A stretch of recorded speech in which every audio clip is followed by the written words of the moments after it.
السلام علیکم ناظرین، آج 23 فروری ہے اور جمعے کا روز ہے، اور پنجاب اسمبلی کا آج پہلا اجلاس ہوا ہے جس میں نو منتخب ارکان اسمبلی نے حلف اٹھایا۔ پنجاب اسمبلی کے اندر اور پنجاب اسمبلی کے باہر اور پھر کچھ انتظامی سطح کے اوپر ایسے اقدامات سامنے آئے ہیں کہ جس نے آنے والے ہفتے مہینوں کے اندر بہت سے خطرات کی گھنٹی بجائی ہے۔ تو اس کی کچھ آپ سے ڈیٹیل شیئر کریں گے، اور پھر پاکستان تحریک انصاف کے لیے کچھ اچھی اور کچھ بری خبریں بھی ہیں، وہ آپ سے شیئر کریں گے۔ الیکشن کمیشن آف پاکستان کا جو کنڈکٹ ہے اس نے مزید کچھ سوالات کو جنم دیا ہے، اور پھر عمران ریاض خان اور اسد طور کے حوالے سے کچھ ڈیٹیل ہیں کہ کیوں ان کی عمران ریاض کی گرفتاری اور اسد طور کو آج تمام دن F I A cyber crime wing میں رکھا گیا، اور اس کے بعد شام کو جو ہے کہ ان کو چھوڑا گیا ہے۔ اس کے پیچھے بنیادی عوامل کیا ہیں اور کیا پیغام دیا جا رہا ہے میڈیا کو، اور میڈیا سے کیا توقعات کی جا رہی ہیں، کہ یہ آج کے ہمارے موضوعات ہوں گے جس پہ ہم بات کریں گے۔ پنجاب اسمبلی کے اجلاس کو اگر آپ دیکھیں، آج جو ماحول تھا وہاں پر پنجاب اسمبلی کے اندر پی ایم ایل این جو ہے کہ وہ میاں نواز شریف صاحب کے پوسٹرز تصاویر لے کر آئے، اور پاکستان تحریک انصاف کی لیڈرشپ کے خلاف نعرے بازی، اور جس قسم کا ماحول تھا وہ خود اس چیز کی عکاسی کر رہا ہے کہ آنے والے جو دن ہوں گے پنجاب اسمبلی کے اندر بھی اور باہر بھی، اور پنجاب کی انتظامی سطح کے اوپر بھی بہت سے اگریسو جو ہے پالیسیز جو ہیں وہ پی ایم ایل این کی ہوں گی، کیونکہ آج جہاں ایک طرف ایوان کے اندر بہت سی اگریسو جارحانہ نعرے بازی کی جا رہی تھی اور دونوں طرف سے، وہیں پنجاب اسمبلی کے باہر جو ہے کہ پنجاب پولیس پنجاب کے نو منتخب ارکان اسمبلی اور بالخصوص پاکستان تحریک انصاف سے تعلق رکھنے والے اور ان کے اہل خانہ اور جو گیسٹ ہوتے ہیں ان کو روکا جا رہا تھا۔ میاں اسلم اقبال جو پی ٹی آئی کے نامزد امیدوار ہیں وزارت اعلیٰ کے لیے، ان کی متضاد خبریں دن بھر آتی رہیں کہ ان کو گرفتار کر لیا گیا، پھر خبریں آئیں کہ وہ کے پی میں ہی ہیں، انہوں نے اپنی وہاں کو ضمانت کنفرم کروائی، اور پھر عامر ڈوگر جو چیف وب رہے ہیں نیشنل اسمبلی میں پاکستان تحریک انصاف کے، پھر ان کا ایک سٹیٹمنٹ آیا کہ میاں اسلم اقبال کو گرفتار کر لیا گیا اور ان کے ویئر اباؤٹ کا نہیں معلوم ہو رہا۔ تو یہ ساری جو چیزیں اس چیز کی عکاسی کر رہی ہیں کہ جو پچھلے 2 سال کے اندر پنجاب میں ایک بڑے وسیع پیمانے کے اوپر کریک ڈاؤن کیا گیا تھا پی ٹی آئی کے خلاف، ان کے کارکنوں ان کے رہنماؤں کے خلاف، وہ مزید آگے جاری رہے گا۔ اور اس کی بنیادی جو وجہ ہے اس کی ایک ہی بنیادی وجہ ہے، اگر آج آپ ماحول دیکھیں پنجاب اسمبلی کا اور ان پنجاب اسمبلی کے اندر نون لیگ کی تمام لیڈرشپ کا بھی چہروں کے اوپر وہ خوشی نہیں ہے جو ہونی چاہیے کہ جب آپ الیکشن جیت کے آتے ہیں اور آپ اسمبلی کے اندر میجورٹی حاصل کر چکے ہیں، آپ کے اتحادی اور آپ کی جو مجموعی تعداد ہے کوئی 218 ارکان بتائی جا رہی ہے، اس کے باوجود آپ کے چہرے کے اوپر وہ خوشی نہیں نظر آ رہی کامیابی والی جو ہونی چاہیے تھی، بلکہ کہیں چھپی چھپی شرمندگی سی محسوس ہوتی ہے، اور دکھائی یہ دیتا ہے کہ چہروں سے عیاں ہے کہ یہ کامیابی نہیں بلکہ یہ شکست کو کامیابی میں بدل کے زبردستی شاید بٹھایا گیا ہے۔ اور یہی وہ احساس ہے جو ہمیں یہ نظر آ رہا ہے کہ یہ جو لیڈرشپ ہوگی اس کو یہ احساس ہے کہ عوام میں ان کی قبولیت مقبولیت دونوں نہیں ہے، اور ان کا مینڈیٹ جو ہے وہ بھی عوامی مینڈیٹ نہیں ہے، تو اس لیے وہ ایسی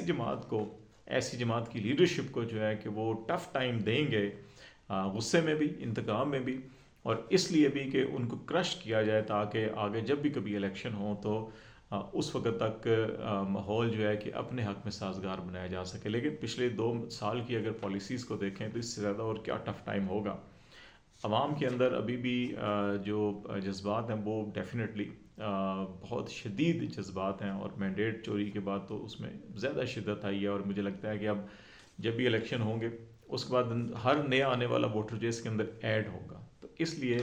جو ریکنسیلیشن ہے اس طرف جو ہے کہ پی ایم ایل این کی لیڈرشپ کو سوچنا ہوگا، اور ایک ایسا انیبلنگ انوائرمنٹ بنانا ہوگا، اور ساتھ آپ کو سوشل اکنامک ایسی پالیسیز بنانی ہوں گی کہ جس میں آپ لوگوں کے دلوں میں گھر کر سکیں۔ محض کریک ڈاؤن اور انتقامی کارروائیاں جو ہیں کہ یہ دلوں کے اندر گھر نہیں پیدا کرتی بلکہ یہ مزید نفرت پیدا کرتی ہیں۔ تو اس لیے یہ کہا جا رہا ہے کہ پنجاب کے اندر جو ہے کہ کافی ٹف ٹائم ابھی آنے والا ہے۔ دوسرا معاملہ جو ہے کہ وہ تحریک انصاف کے حوالے سے، اور اس میں تھوڑا سا میں یہ بھی لنک کرتا چلوں، بلکہ اس میں ہم تحریک انصاف کو اور پھر ڈسکس کرتے ہیں الیکشن کمیشن کو، کہ اسد طور کا اور جو عمران ریاض کا معاملہ ہے وہ بھی کہیں نہ کہیں جڑا ہوا ہے. اپیرنٹلی نظر آ رہا تھا کہ عمران ریاض کو بھی اور اسد طور کو ایف آئی اے کے نوٹسز آئے تھے سائبر کرائم ونگ کے, اور اس میں جو جوڈیشری سے متعلق ان کے ریمارکس تھے ان کو جو ہے کہ جواز بنایا گیا تھا. اس سے پہلے بھی نوٹس سرو ہوئے تھے اور ان کو آج طلب کیا گیا تھا. لیکن گزشتہ شب ہی عمران ریاض کو ان کے گھر سے جو ہے کہ وہ اریسٹ کیا گیا, اور پھر معلوم ہوا کہ اینٹی کرپشن ڈپارٹمنٹ نے کسی ایک جھیل کا کانٹریکٹ دیا گیا تھا, ٹھیکہ دیا گیا تھا, اس میں ان کو اریسٹ کیا ہے. اور عدالت میں جو دلائل ہوئے اس میں اینٹی کرپشن ڈپارٹمنٹ اپنا کیس ثابت نہیں کر سکی, اور اتنا ویک کیس تھا کہ پہلی ہی پیشی کے اوپر جو ہے کہ عدالت نے عمران ریاض کو جوڈیشل کر کے جیل بھیج دیا, اور اب وہ اپنی ضمانت کے لیے اپلائی کریں گے. لیکن یہ نوبت آئی کیوں ہے؟ بیسیکلی اس وقت جیسے ہم نے پہلے بھی کہا تھا کہ فارم 45 بہت سے لوگوں کے لیے چڑ بن چکا ہے, اور ابھی جو بڑی شد و مد کے ساتھ اس کے اوپر بات کرتے ہیں اور براہ راست جو ہے کہ وہ محترمہ مریم نواز کی جو تعلیمی قابلیت ہے اس کو بھی انہوں نے زیر بحث لائے, وہ مسلسل سوشل میڈیا کے اوپر بھی ان کو تنقید کرتے ہیں. تو شاید لگتا یہ ہے کہ وہ جو پالیسی ہم بات کر رہے ہیں کہ آنے والے دنوں کے اندر سختی ہوگی, تو وہ حکومت سنبھالنے سے پہلے ہی جو ہے کہ اس سختی کا آغاز جو ہے کہ وہ ہم نے دیکھا ہے, اور یہی سلسلہ آگے چلے گا. جہاں تک اسد طور کا معاملہ ہے تو اسد طور اس وقت چیف جسٹس قاضی فائد عیسیٰ کے بارے میں جو ہے کہ وہ کافی کرٹیکل ان کا پوائنٹ آف ویو ہے, اور اس میں جو عدالتی فیصلے ہیں ان فیصلوں کو لے کر وہ کافی تنقید کر رہے ہیں. تو اس حوالے سے اس میں جو ریلیجس ایشوز کے حوالے سے وہ نہیں ہے, اس پہ انہوں نے قاضی فائد عیسیٰ کو سپورٹ کیا, لیکن پولیٹیکل ایشوز کے اوپر جو ان کے ڈیسیژنز تھے, خاص طور کے اوپر الیکشن سے متعلق, پی ٹی آئی کے انتخابی نشان سے متعلق, تو اس حوالے سے اور بنیادی انسانی حقوق کی جو پاکستان میں وائلیشن ہو رہی ہے اس کے اوپر جو ہے کہ جو توقع کی جا رہی تھی قاضی فائد عیسیٰ صاحب سے وہ نہیں پوری ہو رہی عدالتی فورم کے اوپر, تو اس لیے ان کو کافی کرٹیسائز کیا جا رہا ہے. تو آج ان کو تمام دن جو ہے کہ بلائے رکھا گیا, یہ خبریں چلتی, ان کو اریسٹ کر لیا گیا, لیکن پھر شام کو 7 بجے کے قریب ان کو جو ہے کہ وہ چھوڑا گیا ہے. تو یہ تمام دن ان کو سوال نامہ شاید نہیں دیا گیا, جو کچھ چیزیں جو ہے کہ ان سے شیئر کی گئیں, کچھ نہیں کی گئی. لیکن اس کے پیچھے بنیادی طور کے اوپر اسد طور کو اگر دیکھیں تو اس سے پہلے جب عمر عطا بندیال صاحب چیف جسٹس تھے, ان کے حوالے سے جسٹس منیب اختر کے حوالے سے, جسٹس اعجاز الحسن کے حوالے سے بھی اسد طور اسی قسم کی سخت تنقید کیا کرتے تھے. تو لیکن اس وقت یہی جو پی ڈی ایم کی جماعتوں کی اب لیڈرشپ اس وقت جو ہے کہ مرکز میں اور پنجاب کے اندر حکومت سنبھالنے جا رہی ہے, اور ایون کیئر ٹیکر گورنمنٹ کے اندر بہت سے ایسے لوگ جو ہیں کہ اسد طور صاحب کے بہت قریبی رہے ہیں, اور اس وقت وہ بھی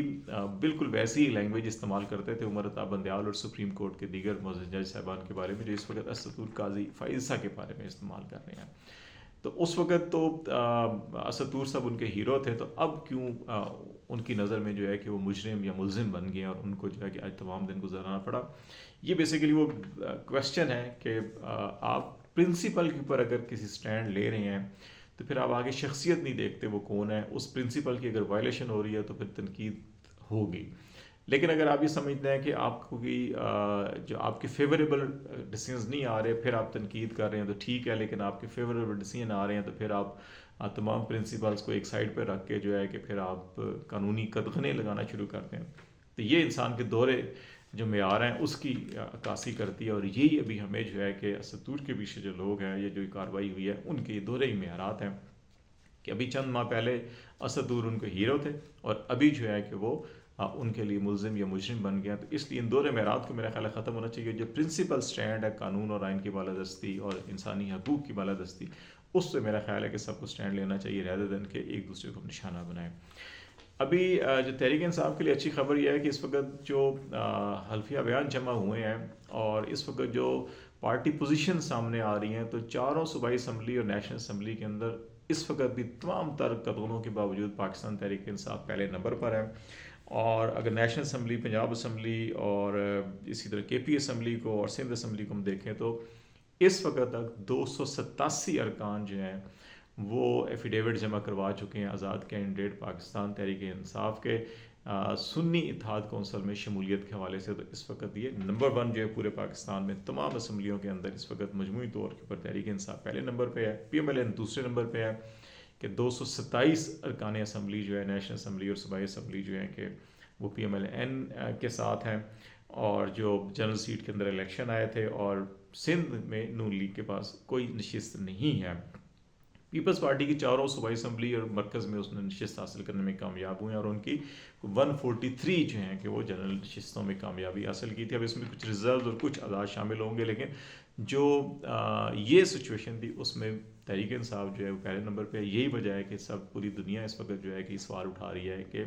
اتنا کچھ کرنے کے باوجود بھی اگر انہوں نے یہ مینڈیٹ لیا تو اس کا احترام کیا جانا چاہیے، جسی کے تناظر میں جو ہے کہ تحریک انصاف عالمی اداروں کو خطوط بھی لکھ رہی ہے. ابھی الیکشن کمیشن کا ایک معاملہ جو اگین پی ٹی آئی کو سپورٹ کرے گا. پی ٹی آئی نے جو ابھی 184 کے تحت جو ہے سپریم کورٹ آف پاکستان میں پٹیشن فائل کی ہے، چیر افضل مروت نے اس کو چیلنج کیا ہے. تمام انتخابات کے جو نتائج ہیں کہ اس میں فارم 45 کو لے کر انہوں نے اس کو چیلنج کیا. وہ توقع یہ کر رہے ہیں کہ کیونکہ ایپلیٹ جو ٹریبونل الیکشن ٹریبونلز ہیں پنجاب میں صرف 2 جو